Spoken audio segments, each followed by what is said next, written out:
నోము అన్న మాట స్త్రీలకి సంబంధించి ఉంటుంది సాధారణంగా. వ్రతము అన్న మాట దంపతులకు సంబంధించి ఉంటుంది. దంపతులకు సంబంధించి ఉంటుంది కాబట్టి వివాహానంతరము మాత్రమే వ్రతములు ఉంటాయి. నోములు వివాహపూర్వము ఉంటాయి, వివాహానంతరము ఉంటాయి. వివాహపూర్వము నోము చేసుకునే ముందు దాని ఫలసిద్ధికి చేయవలసినది ఏది అంటే ఆడపిల్ల తల్లిదండ్రులకు నమస్కరించి తండ్రి గారి అనుమతి తీసుకుని నోము చేయాలి. వివాహానంతరము ఆడపిల్ల నోము చేస్తే భర్త గారి పాదములకు నమస్కరించి భర్త అనుమతి తీసుకుని చెయ్యాలి. స్కాంద పురాణంలో దీని మీద ఒక పెద్ద ఆఖ్యానం ఒకటి ఉంది. ఒక వ్యక్తికి 2 భార్యలు.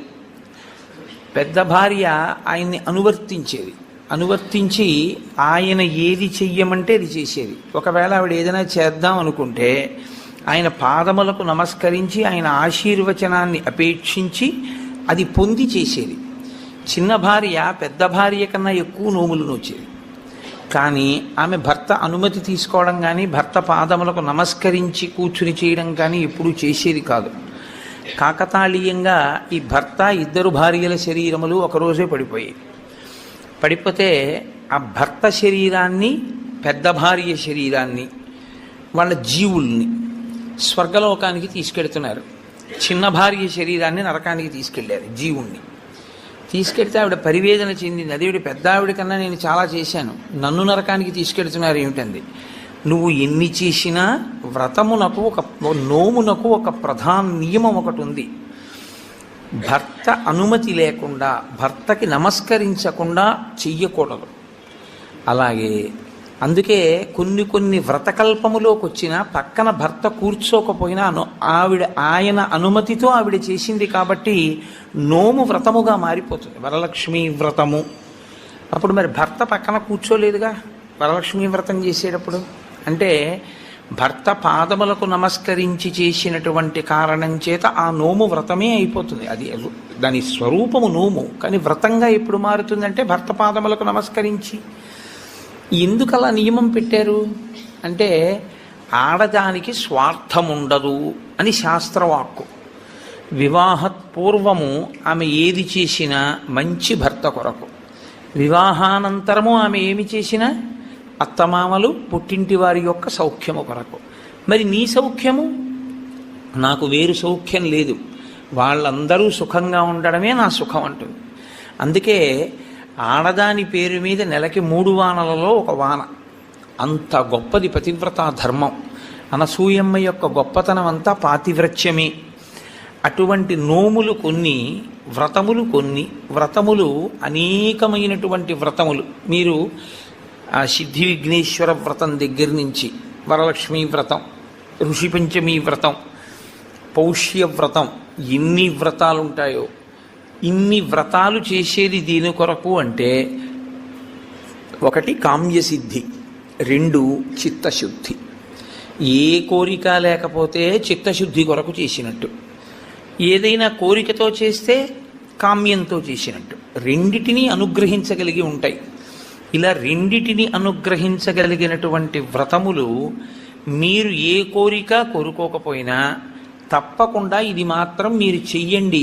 చెయ్యడం చేత మీరు ప్రత్యేకంగా కోరకపోయినా మీ మనసులో ఏది ఉంటుందో అది తీరుతుంది అని చెప్తాయి శాస్త్రాలు.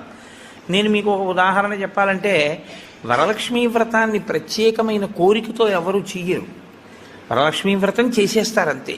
ఎందుకు వరలక్ష్మీ వ్రతం చేసేస్తారు అంటే దానికి ఒకటే ఫలితం, భర్త దీర్ఘాయుష్మంతుడవడం, పిల్లలు సుఖంగా ఉండడం. ఈ 2 ప్రత్యేకంగా కోరి వ్రతం ఏ ఆడది చెయ్యదు. ప్రతి ఆడదానికి ఉండే కోరిక ఈ 2. కాబట్టి వరలక్ష్మీ వ్రతం ప్రత్యేకంగా చెయ్యాలా కోరికతో, లేకపోతే ఏ కోరిక లేకపోయినా చెయ్యాలా అంటే ఆ కోరిక నీకు ఎప్పుడూ ఉంటుంది కాబట్టి వరలక్ష్మీ వ్రతం చేయడమే. కానీ వ్రతములలో కన్నిటికీ విలక్షణమైనటువంటి వ్రతం ఏకాదశి వ్రతము ఒక్కటే.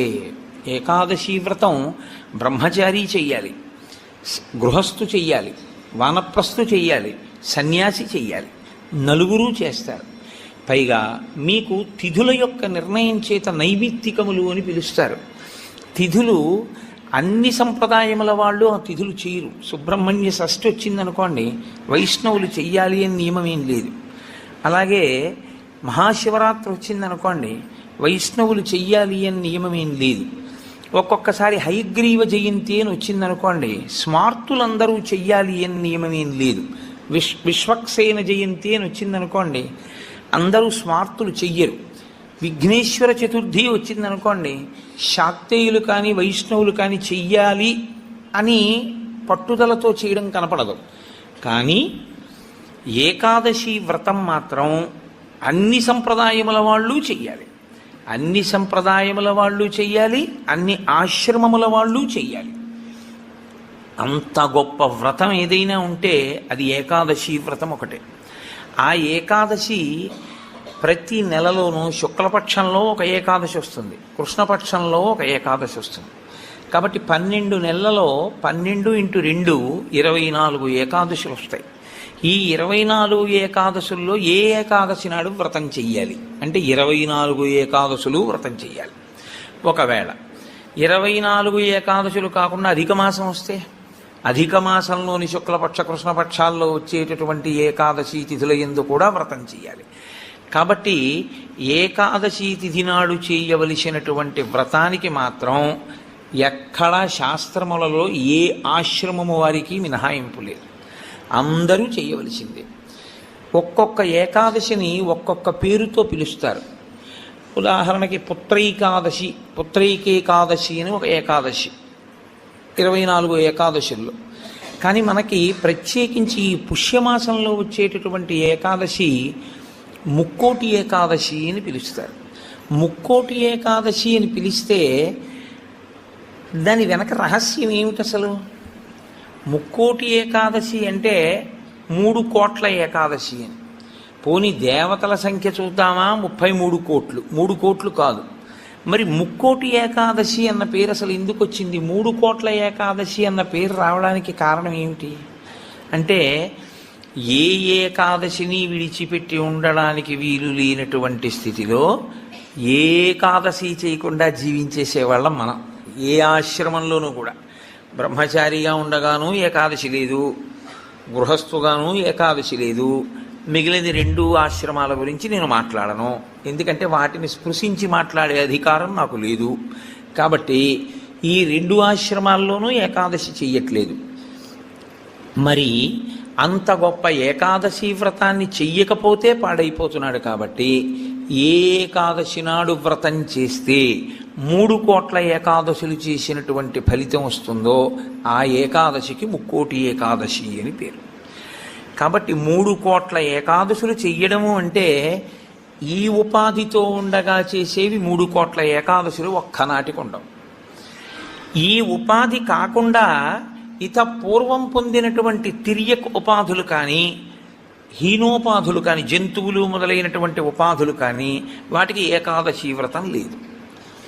మరి 3 కోట్ల ఏకాదశులు నువ్వు చేసినట్టు అన్న ఫలితాన్ని మీకు ఎలా ఇస్తారు అంటే, ఈ శరీరంతో 3 కోట్ల ఏకాదశులు చేయడానికి కావలసిన నాళ్ళు బ్రతకడానికి ఆయుర్దాయాన్ని ఈశ్వరుడు నీకు ఇస్తే, 3 కోట్ల ఏకాదశులు చెయ్యగలిగితే నిరంతరంగా ఎంత పెద్ద ఫలితం నీకు సంప్రాప్తిస్తుందో అంత పెద్ద ఫలితాన్ని ఈశ్వరుడు అనుగ్రహించి సంవత్సరంలో కనీసం ముక్కోటి ఏకాదశి చేసినటువంటి వాడి ఖాతాలో వేస్తాడు.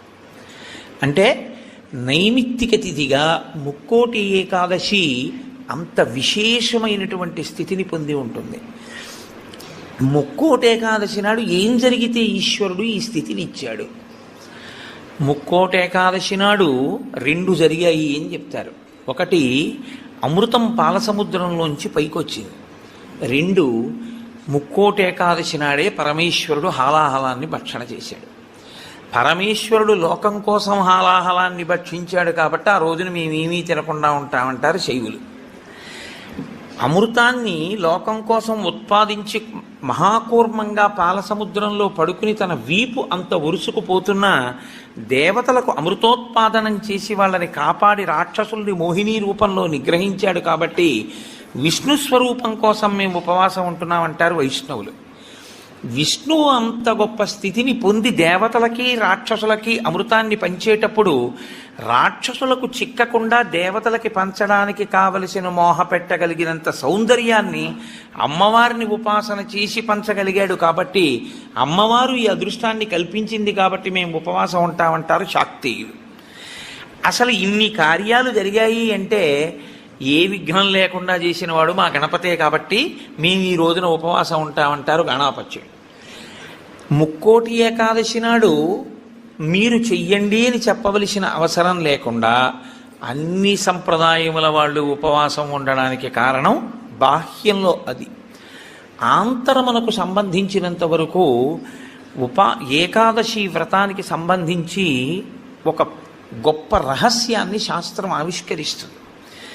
ఈ శరీరాన్ని ఇచ్చుదండంతో పోలుస్తారు. ఇచ్చుదండము అంటే చెరుకు కర్ర. అమ్మవారి చేతిలో చెరుకు కర్ర కదు పట్టుకుంటుంది. మనకి భగవంతుడిచ్చినటువంటి చాలా గొప్ప వరం ఏమిటో తెలుసా అండి? మన ముఖం మనకి కనపడకుండా చేయడం. ఒక్క సెల్ ఫోన్ దొరికితేనే వాడు మైమరిచిపోయి 2 వీలర్ మీద సెల్ ఫోన్ చెవి దగ్గర పెట్టుకుని యాక్సిడెంట్లు చేస్తున్నాడు. ఎవడి ముఖం వాడికి కనపడింది అనుకోండి, ఇంకా ఇతరాలు ఎందుకు చూస్తాడు? వాడి ముఖం వాడు చూసుకుంటూ కూర్చుంటాడు. అద్దం దొరికింది అనుకోండి, ఎందుకంత సంతోషం? ఎవడికి వాడంత అందగాడు వాడికి లేడు. ఆ అద్దం చూసుకుంటూ మురిసిపోతుంటాడు పసిపిల్లల దగ్గర నుంచి.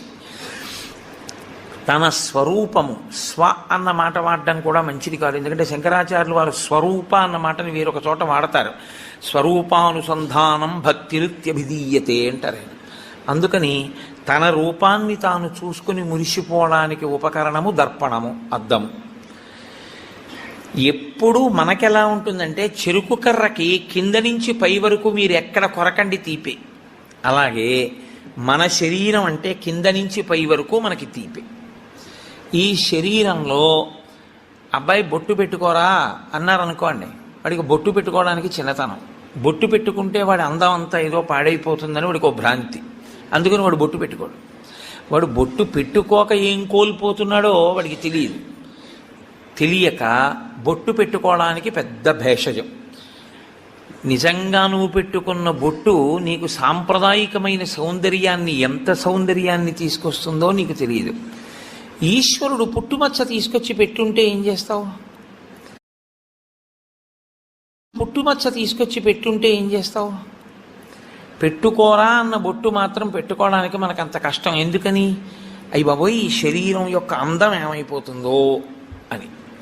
కానీ శాస్త్రం అంటుంది, అసలు 84 లక్షల జీవరాశులలో ఈశ్వర పథంలో నడవడానికి అనువైనటువంటి ఉపాధి ఒక్క మనుష్య ఉపాధి మాత్రమే. ఏకాదశి వ్రతం జంతువుకుందా? లేదు, మనుష్యునికే ఉంది. భగవన్నామని చెప్పగలిగినటువంటి అదృష్టం ఇతర ప్రాణికుందా? ఒక్క మనుష్యుడికి ఉంది. భగవత్ పూజ చేసేటటువంటి అదృష్టం ఇతర ప్రాణికుందా? ఒక్క మనుష్యునికే ఉంది.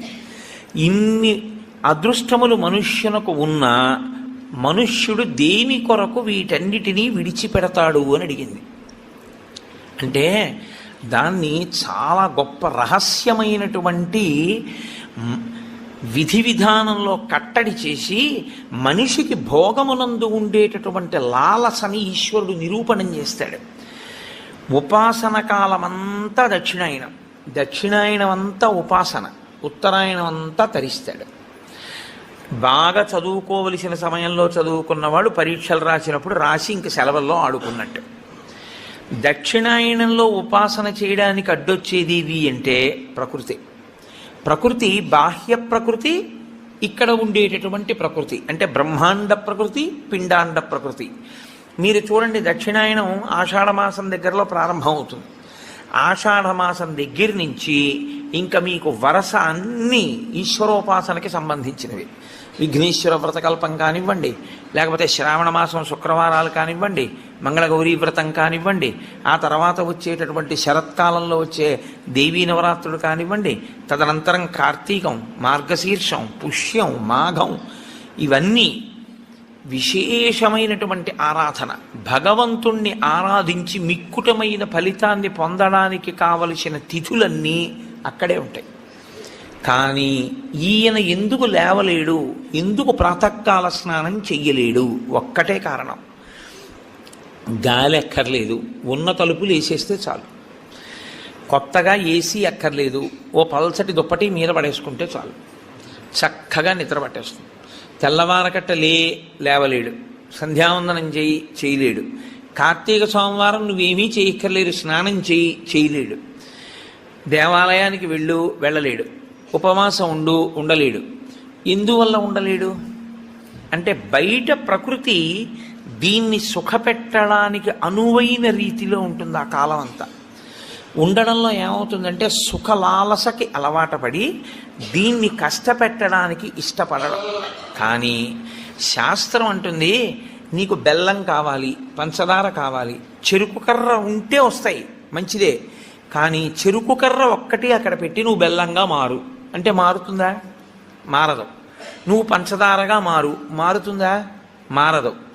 కానీ బెల్లం కానీ పంచదార కానీ కావాలి అనుకున్నవాడు చెరుకు కర్రని మరలో పెట్టి తిప్పవలసి ఉంటుంది, తప్పదు. చెరుకు కర్రని మరలో పెట్టి తిప్పితే చెరుకు కర్ర పిప్పి అయిపోతుంది. ఈ మొదల నుంచి ఆ చివరి వరకు పిప్పి చేస్తూ ఇట్నుంచి అటు తిప్పేస్తే చెరుకు కర్ర అంతా పిప్పి అయిపోయిన తర్వాత అందులో ఉన్న తీయటి రసమంతా కారిపోతుంది. ఇప్పుడు అలా కారిపోయిన రసం ఏదుందో అదే బెల్లం అవుతుంది, అదే పంచదార అవుతుంది, పంచామృతాల్లో ఒకటవుతుంది. ఈశ్వరుడికి నివేదన చేసే పదార్థంలో పంచదార వేసి ఉండకూడదు, బెల్లం వేసి ఉండాలి. కాబట్టి నివేదనకి బెల్లం అవుతుంది, పంచామృతాల్లో అభిషేకానికి పంచదార అవుతుంది. ఈ రెండుగా మారేది ఆ చెరుకు కర్రలోంచి. కానీ చెరుకు కర్ర నలగనంత కాలం పంచదార బెల్లం రావు. చెరుకు కర్రే కారణమైనా నేను నలగను అని చెరుకు కర్ర అందనుకోండి, పంచదార బెల్లం రాదు. ఏకాదశి వ్రతం చెయ్యను అన్నాడు అనుకోండి, మనుష్య జన్మ యొక్క సార్థకత రాదు. కాబట్టి ఏకాదశి వ్రతం ఎవరి కొరకు వారి కొరకే. ఈ వ్రతం మాత్రం నా భార్య కొరకు నా పిల్లల కొరకు కాదు. నా భార్య చేస్తే నా కొరకు దాని బిడ్డల కొరకు కాదు, నేను చేస్తే నా కొరకు, నా భార్య చేస్తే తన కొరకు, నా పిల్లలు చేస్తే వారి కొరకు. ఇది ఎవరు చేస్తారో కేవలం వారి కొరకే. ఏ చెరుకు కర్ర నలిగిందో అది పంచదార బెల్లంగా మారుతుంది. ఆ చెరుకు కర్ర నలిగింది కదండి నేను నలగాల అని నిలబడిన చెరుకు కర్ర పంచదార బెల్లంగా మారలేదు. అలాగే ఎవరు శరీరాన్ని ప్రయత్నపూర్వకంగా క్లీశ పెడతారో వారు మాత్రమే ఏకాదశి వ్రతమును చెయ్యగలరు. క్లీశము అనుభవించడానికి ఇష్టము లేనివారు ఏకాదశి వ్రతము చెయ్యలేరు. అందుకే ప్రతి శుక్లపక్షంలో ఈశ్వరుడు కృష్ణపక్షంలో ఏకాదశి తిథిని ఎందుకు నిర్ణయం చేశాడో తెలుసా అండి? ఒక్కటే కారణం. మనకి ఏకాదశి అన్న మాటకి 11 అని అర్థం. ఏకాదశి 11 అయితే క్లీశ పెట్టడము అన్న మాటకున్న అర్థం ఏమిటంటే మీరు ఏమీ చెయ్యొద్దు, ఇలాగే కూర్చోండి, ఒక 4 గంటలు లేవద్దు, ఇలా కూర్చోండి అన్నాను అనుకోండి, ఇది పెద్ద కష్టమే ఉందండి అనిపిస్తుంది ముందు. కానీ ఓ అరగంట అయ్యాక బోల్డ్ అన్ని పనులు ఉన్నాయి, ఏమిటో ఇలా కూర్చోబెట్టాడు, ఉత్తినే ఇలా కూర్చోవడం వల్ల ఎన్ని పనులు పోతున్నాయి, ఇటు కూర్చోవడం ఏమిటి అనిపిస్తుంది. ఓ గంట పోయాక నాకేమీ అక్కర్లేదు కానీ కాస్త ఈ కాలు తీసి ఈ కాలు పైకి ఎత్తనిస్తే చాలు అనిపిస్తుంది. కూర్చోలేడు. ఈ శరీరాన్ని అలా మీరు కూర్చోవడానికి అనువుగా 4 గంటలు కూర్చోబెట్టగలిగారనుకోండి, క్లీశపడి అయినా ఆసనం మారకుండా, పూజలోంచి పైకి లేవకుండా, ఆవలించకుండా, ఒళ్ళు విరవకుండా మీరు పూజామందిరంలో కూర్చోగలిగితే శరీరము క్లీశపడుతోందని తెలిసినా మీరు దాన్ని అలా కూర్చోపెట్టగలిగితే మీ శరీరము కన్నా మీ మనసు పైన నిలబడి అధికారాన్ని పొందింది అని గుర్తు. ఎందుకు అంటారేమో, ఇది నలుగుడు పడకుండా, ఇది క్లీశ పడకుండా ఇది వెళ్ళదు. ఇది శాస్త్రంలో పరమరహస్యం. ఇది అసలు వచ్చినది ఎందుకు అంటే 2 కారణాల కోసం ఈశ్వరుడు దీన్ని ఇస్తాడు. తరించాలి అన్న ఉద్దేశ్యం తనంత తాను పొందని వాడికి ఈ శరీరం రావడం వల్ల వచ్చే ప్రయోజనాలు 2. ఒకటి, పూర్వజన్మలో చేసుకున్న పుణ్యము క్షయమైపోతుంది, పూర్వజన్మలో చేసుకున్న పాపము క్షయమైపోతుంది. ఈ 2 జరుగుతాయి.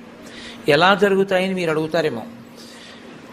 దీనికి ఏదో అనారోగ్యం వస్తుంది, ఈ మోకాలు నొప్పెడుతుంది, అబ్బా మోకాలు నొప్పిగా ఉంది, మోకాలు నొప్పిగా ఉంది, మోకాలు నొప్పిగా ఉంది అంటాడు.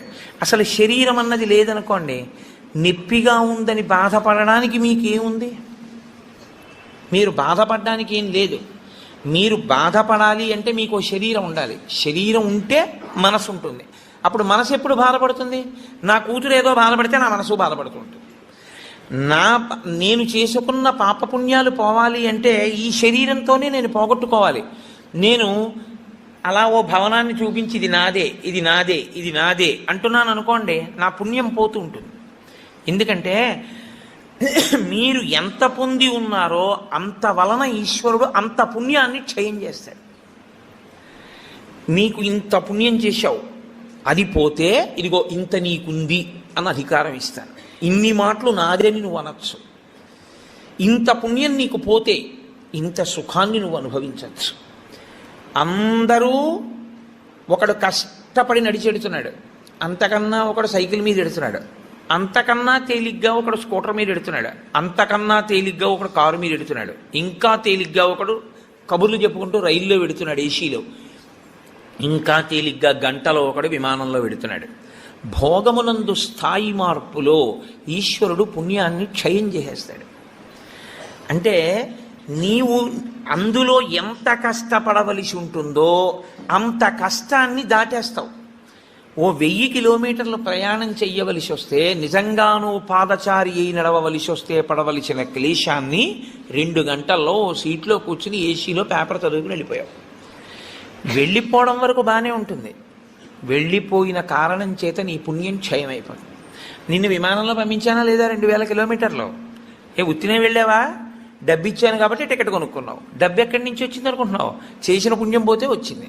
కాబట్టి ఇప్పుడు ఈశ్వరుడు పుణ్యాన్ని తగ్గిస్తాడు. పుణ్యాన్ని తగ్గిస్తూ ఐశ్వర్యమునిచ్చి క్షయం చేసేస్తాడు భోగంగా. మీరు అనుభవించకపోయినా నాదని పోగొట్టేస్తాడు. నాది అంటూ ఉండడం వల్ల పోతూ ఉంటుంది. ఇప్పుడు పెద్ద ప్రారంధం ఎక్కడొస్తుందంటే, గత జన్మలలో చేసిన పుణ్యం క్షయమైపోయి వారసుడికి ఆస్తిగా వెళ్ళిపోతుంది. మీరు కొంచెం జాగ్రత్తగా నేను చెప్పే తర్కాన్ని పట్టుకోవాలి. ఓ 1,00,000 రూపాయలు కష్టపడి కష్టపడి కష్టపడి కష్టపడి కష్టపడి దాచాడు. ఇదంతా నాది నాది నాది, నేను ఎవరికి ఇవ్వను, నేను ఎవరికి ఇవ్వనన్నాడు. వెళ్ళిపోయాడు. ఎవరికి ఎడుతుంది అది? కొడుక్కో కూతురుకో వెళ్ళిపోతుంది. ఇప్పుడు 1,00,000 రూపాయలు మిగిలింది అంటే ఆయన పుణ్యం ఏమైంది? పోయింది. జీవుడి పుణ్యం. 1,00,000 రూపాయలు ఏమైపోయింది? వారసుడికి వెళ్ళిపోయింది. జీవుడు ఏమైపోయాడు? దరిద్రుడైపోయాడు. శాస్త్రం అంటుంది, నిజంగా నీది నువ్వే అనుభవించాలనుకుంటే మార్గం ఏమిటో తెలుసా? దాన్ని దానం చేయడమే. దానం చేస్తే నీకు పుణ్యం అయిపోయి మళ్ళీ నీ దగ్గర పడిపోతుంది వచ్చి. మళ్ళీ నువ్వు జీవుడిగా ఇంకొక శరీరంలోకి వెళ్ళినప్పుడు నీతో పాటే ఆ పుణ్యం వస్తుంది. వచ్చి మళ్ళీ నువ్వు భోగం అనుభవించడానికి పుణ్యం అడ్డొస్తుంది. నువ్వు ఇక్కడ విడిచిపెట్టి అక్కడ శరీరాన్ని విడిచిపెట్టేశావు. శరీరం విడిచిపెట్టిన ఉత్తర క్షణంలో ఇంక జీవుడికి సంబంధం లేదు, దానికి సంబంధించింది. వేరే శరీరంలోకి వెళ్ళిపోతాడు. అక్కడ సుఖాన్ని అనుభవించడం, దుఃఖాన్ని అనుభవించడానికి మళ్ళీ నీ పాపపుణ్యములే లెక్క. ఏది? ఏం పెట్టి అనుభవింపజేయాలి? అందుకని బాగా కష్టపడిపోతున్నాడు, పాపం పోతోందని గుర్తు. బాగా సుఖపడిపోతున్నాడు, పుణ్యం పోతోందని గుర్తు. బాగా కష్టపడిపోతున్నాడు, పాపం పోతోందని గుర్తు. బాగా సుఖపడిపోతున్నాడు, పుణ్యం పోతోందని గుర్తు. మీరు జాగ్రత్తగా పట్టుకుంటే, బాగా కష్టపడుతున్న వాడెవరో వాడు తన పాపాన్ని పోగొట్టుకుంటున్న అదృష్టవంతుడు. బాగా సుఖపడుతున్న వాడెవరో వాడు తన పుణ్యాన్ని పోగొట్టుకుంటున్న దురదృష్టవంతుడు. కాబట్టి బాగా సుఖపడేవాడెవడో వాడు ఎక్కువ జాగ్రత్తగా ఉండాలని చెప్తోంది శాస్త్రం. ఎందుకో తెలుసా అండి? జీవుడి ఖాతాలోకి మళ్ళీ తేవాలి. జీవుడి ఖాతాలోకి మళ్ళీ తేవాలంటే ప్రయత్నపూర్వక త్యాగం చెయ్యాలి. త్యాగే నైకే అమృతత్వ మానసు. అది చెయ్యవు, జీవుడు దరిద్రుడవుతాడు. శరీరాన్ని ఉందండి, ఇందులో ఎన్నాళ్ళు ఉంటావు? ఇదో అద్దె కొంప. భగవాన్ రమణులు చెప్పినట్టు ఇవాళో రేపో ఖాళీ చేసేయాలి. ఖాళీ చేసేసి వెళ్ళిపోతాడు. వెళ్ళిపోయిన తర్వాత అందులోకి వెళ్ళిన తర్వాత, అయ్యా మళ్ళీ నేను విమానం ఎక్కుతానండి, అయ్యా మళ్ళీ నేను గుర్రం ఎక్కుతానండి, అయ్యా నేను మళ్ళీ ఏనుగులు ఎక్కుతానండి, మళ్ళీ నేను ఉపన్యాసాలు చెప్తానండి అంటే నీ మొహం గతంలో నువ్వు చెప్పిందే ఉంది, నువ్వు చేసిందే ఉంది. పావలాకా చుచ్చుకోకుండా చెప్పింది ఏమైనా ఉందా మళ్ళీ చెప్పడానికి? నువ్వు భక్తితో చెప్పింది ఏమైనా ఉందా? కీర్తి కండూతి లేకుండా నువ్వు చెప్పింది ఏమైనా ఉందా మళ్ళీ నువ్వు చెప్పడానికి? నువ్వు ఏదీ కోరకుండా ఈశ్వరుణ్ణి నమ్మి ఇలా పెట్టింది ఏమైనా ఉందా? దాన్ని అక్షయం ఈశ్వరుడు చేయడానికి. పుణ్యమన్న కోరికతో కాదు, ఈశ్వరుడు ఇచ్చాడు ఈశ్వరుడికి ఇస్తున్నాను అని ఇవ్వగలవా? భవతే విష్ణుస్వరూపాయతే అంటూ ఇవ్వగలవా? అలా ఇవ్వగలిగితే అక్షయం చేస్తాడు ఈశ్వరుడు దాన్ని. నువ్వు ఇచ్చిన రూపాయి ₹1,00,00,000 అయిపోతుంది పుణ్యంలో. అది చమత్కారం. అది అసలు జీవన విధానమనందుండేటటువంటి పెద్ద రహస్యం. అందుకే ధర్మశాస్త్రం ఎంత దాచాలి, ఎంత ఖర్చు పెట్టాలి, ఎంత దానం చెయ్యాలి కూడా చెప్పేసింది. తనకి కావలసినంత ఖర్చు పెట్టుకోనివాడు తనని తాను ఖేద పెట్టుకున్నవాడు. తనకి కావలసిన దానికన్నా ఎక్కువ ఖర్చు పెట్టినవాడు తన భవిష్యత్ తరాలకి ద్రోహం చేసినవాడు. తనకి కావలసిన కన్నా ఖర్చు పెట్టడం అంటే అసలు నీకున్నదంతా దానం చేయమని శాస్త్రం చెప్పదు. ఎందుకో తెలుసా అండి? గృహస్థుకి నియమం ఉంది, బిడ్డలకి విడిచిపెట్టాలి, విడిచిపెట్టకుండా వెళ్ళకూడదు. కానీ 3వ వంతు మాత్రం దానం చేసుకోకపోతే జీవుడు పాడైపోతాడు. పుణ్యం పోయింది, మళ్ళీ పుణ్యం ఏది జీవుడి ఖాతాలో? అందున అసలు ఏ ప్రతిఫలాపేక్ష లేకుండా ఈశ్వరుడు ఇచ్చాడు, ఈశ్వరుడు కొరకు అంటూ ఇచ్చిన వాడిది 1 కోటి చేస్తూ పెడతాడు ఈశ్వరుడు. కాబట్టి క్లేశము లేక నీవు తరించలేవు. ఇది సనాతన ధర్మమునందు అంతర్లీనమైనటువంటి ప్రతిపాదన. మీ జీవితంలో మీరు ఎప్పుడూ మీ కొరకు మీరు కాకుండా మీరు పక్కవారి కొరకు కూడా ఏదో చేస్తూ ఉండాలి. దేని కొరకు అంటే వాడికి లేనివాడని కాదు. భవతే విష్ణుస్వరూపాయతే. ఆ విష్ణువే నన్ను తరింపచేయడానికి అక్కడ పుచ్చుకునేవాడిగా నిలబడ్డాడు. ఆయన అలా నిలబడకపోతే నా పుణ్యం ఎలా వృద్ధి పొందుతుంది? నా జీవుడికి ఖాతాలో ఎలా పడుతుంది ఐశ్వర్యం? కాబట్టి విష్ణువే వచ్చి లేనివాడిగా నించుని నా దగ్గర పుచ్చుకుంటున్నాడు. అందుకే ఇచ్చేవాడు పుచ్చుకునేవాడికి నమస్కారం అందుకు చేస్తారు సనాతన ధర్మంలో. అందుకే పుచ్చుకున్నవాడు ఇచ్చినవాడికి చేయడు, ఇచ్చినవాడు పుచ్చుకున్నవాడికి నమస్కారం చేస్తాడు. ఇక్కడి ఐశ్వర్యం భవిష్యత్ జన్మలలో ఐశ్వర్యంగా మార్పు చేయడానికి ఆయన ఉపకరణంగా నిలబడ్డాడు. కాబట్టి ఇప్పుడు అసలు శరీరమును క్లేశ పెట్టకుండా నీవు తరించలేవు. ఇందులో మొదటి మెట్టు ఎక్కడి వరకు? పునర్జన్మ సిద్ధాంతమును అంగీకరించినప్పుడు జీవుడు మళ్ళీ శరీరాన్ని తీసుకుంటే అన్న దగ్గర నువ్వు ఏదో ఒకటి చెయ్యాలి. ఏమంటే నా దగ్గర అంత డబ్బు లేదు, ఈశ్వరుడి పల్లకి మొయ్యి. ఏమంటే నేను పల్లకి మొయ్యలేను, కూర్చుని భగవత్కథ వినగలవా? విను. నేను భగవత్కథ కూడా వినలేను, పోని నామం చెప్పగలవా? చెప్పు. నేను నామం కూడా చెప్పలేను పైకి, పోని నోట్లో అనుకోగలవా? అనుకో. స్మరణం, మనసుతో ఈశ్వరుణ్ణి స్మరించగలవా? స్మరించు. నువ్వు ఏది చేసినా పుణ్యమే. నువ్వు ఈశ్వరుడితో ఎలాగైనా దగ్గరి సంబంధాన్ని పెట్టుకుంటే నువ్వు నిచ్చెన ఎక్కుతున్నవాడివే. ఇందులో మళ్ళీ 2 మార్గాలు ఉంటాయి. మొదటి మార్గము ఉత్తర జన్మల యందు జీవుణ్ణి సుసంపన్నుణ్ణి చేసుకోవడం. ఎందుకో తెలుసా అండి? ఉత్తరాయణంలో వెళ్ళిపోయాడు అంటారు. ఉత్తరాయణంలో వెళ్ళిపోయాడు అంటే దక్షిణాయనంలో వెళ్ళిపోయినవాడు నిర్భాగ్యుడు అని కాదు దాని అర్థం. ఉత్తరాయణంలో వెళ్ళిపోయినవాడు అంటే ఏంటంటే చేసుకోవలసిందంతా చేసుకుని వెళ్ళిపోయినవాడు అని.